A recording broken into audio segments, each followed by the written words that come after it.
আসসালামু আলাইকুম ভাই ও বোনেরা, সবাইকে জুম্মা মোবারক।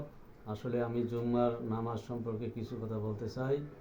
এই জুম্মার নামাজ এমন একটা নামাজ, গরিবের হজের দিন আমরা এই জুম্মার নামাজ পড়ি ঠিকই, কিন্তু আমরা এখানে 4 ধরনের নামাজ পড়ি জুম্মার নামাজটা। এক হচ্ছে ইমাম সাহেব যখন ইমামতি করে 2 রাকাত ফরজ নামাজ হয়ে যায়, 4 প্রকারের এক প্রকার নামাজি হচ্ছে জুম্মার নামাজ পড়ার সাথে সাথে বাইর হয়ে যায় কিছু নামাজি। আর এক প্রকার নামাজি আছে যারা দোয়া করা অপেক্ষা পর্যন্ত থাকে, দোয়া হয়ে গেলে তারা চলে যায়।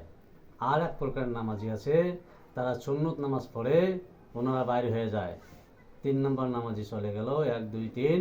আর 4 নম্বর নামাজি হচ্ছে নামাজ ফরজ এবং দোয়া এবং সুন্নত পড়ার পরে মসজিদের এক কোনায় তাল্লিম হয়, তাল্লিম পড়ার জন্য শোনার জন্য ওখানে বসে কিছুক্ষণ সময় কোরআন হাদিসের কথা শোনেন।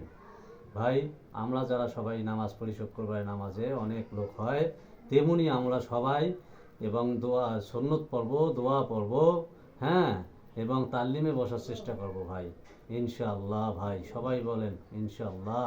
সবাই মতামত জানাবেন আসলে কে কে ফরজ নামাজ পড়ে বাইর হয়ে যান, আর কে কে সুন্নত পড়া